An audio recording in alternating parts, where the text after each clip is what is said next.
And joining us now from Boston, محمد البرادعي, who, as we've been saying, is the former head of the IAEA and the winner of the 2005 Nobel Prize for Peace. Mr. البرادعي, thank you for joining us. Christian, it's always a pleasure to be with you. Why, sir, after being head of the IAEA, winning a Nobel Prize, do you want to get caught up in Egyptian politics? Why do you want to run for the presidency? Well, this is not my primary goal, Christian, is to run for the presidency. But my primary goal is to see my country, Egypt, a country where I grew up, making a genuine shift toward democracy. You mentioned, irrespective of the personalities, we have a president who has been in power for 30 years. We have a martial law for almost 30 years.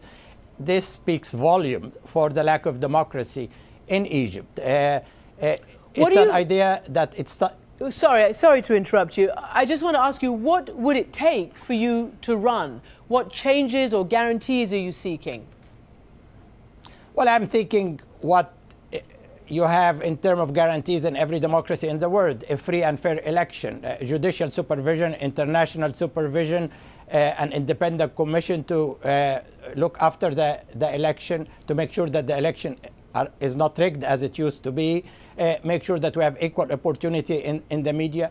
The constitution has to change, because the way it is crafted right now, it's only a handful of people who have the right even to run for presidency. So democracy is no longer part of the Egyptian lifestyle for over 50 years, and it's an idea that its time has come. I feel odd, frankly, sitting here argue that we need to have democracy in Egypt. It's like sitting here arguing that the earth is flat. You know, it's we need to move to democracy, and we need to move to democracy as early as possible. Okay. This is a basic core value. So you said it's very difficult even to be able to run. Are you able to run? What do you have to do to make yourself a viable candidate? Well, I'm organizing, Christian, a grassroots movement to push the government, to send the government a clear message that they need to change the constitution. They need to join the rest of the world in becoming a democracy, and hopefully, you know, between now and the time of the election the autumn of next year, we should be able to get the government to understand that maintaining the status quo is a dead-end street. We have, Ben Widman mentioned, I have 150,000 people on the Facebook. They are active now 300,000 people.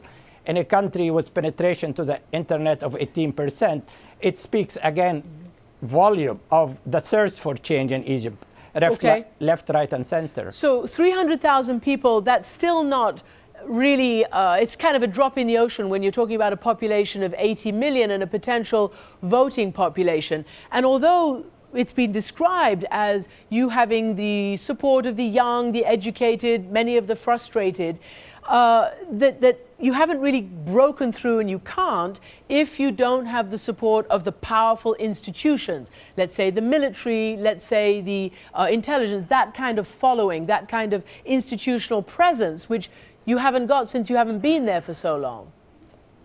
Well, I think the military is part of the people, and the military is witnessing that Egypt is not in the best shape, that we have 42% of the Egyptian lives on a less than $1 a day, Christian. We have 30% of the Egyptian are illiterate. We have Egypt ranking 123 in the Human Development Report. So all the indicators saying that unless we change drastically and empower people, we are going nowhere. So I believe that even the military, the so-called institutions, understand that status quo is not sustainable. What about your attempts to try to drum up a signature campaign, to try to get that sort of lobbying for your ability to enter the race? We've heard that a lot of people are afraid to sign up. They're afraid of the consequences if they're caught signing up. That's true. I mean, it is on the way. We have around 100,000 now that have signed up. I think it would be a snowball effect, but there's a lot of fear remnant from, again, 50 years of repression, Christian.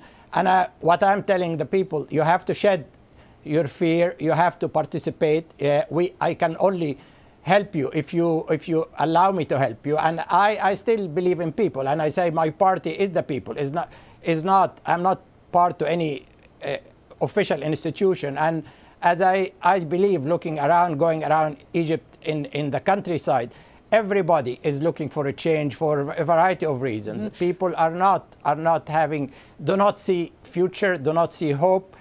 They would like to become part of the rest of the world, you know, having dignity, having hope, having their sense of freedom to decide who is to govern them and how are they to be governed. So if that's the case, they are also nonetheless fairly afraid to gather. That's forbidden under emergency rule, and a recent rally was broken up quite violently. I guess the question is, are you willing, how far are you willing to go to get on the ballot and to get these changes that you're talking about?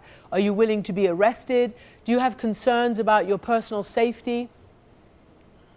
Well, there's a lot of concern always about personal safety, but as you know, Christiane, I've been working in an area where there has always been concern about personal safety. That's not my primary concern, but I'm ready to go all the way to make sure that this country, who has been the beacon of modernity, moderation of the Arab world, and change of Egypt, will have major impact on the rest of the Arab world. I'm ready to do all the way because I think the Egyptians deserve much better than what they have today. And I want to emphasize again, this is a peaceful, non-violent movement, but it's a popular grassroots movement. And everywhere I go, everywhere I travel, there's massive support for change in Egypt, Christiane.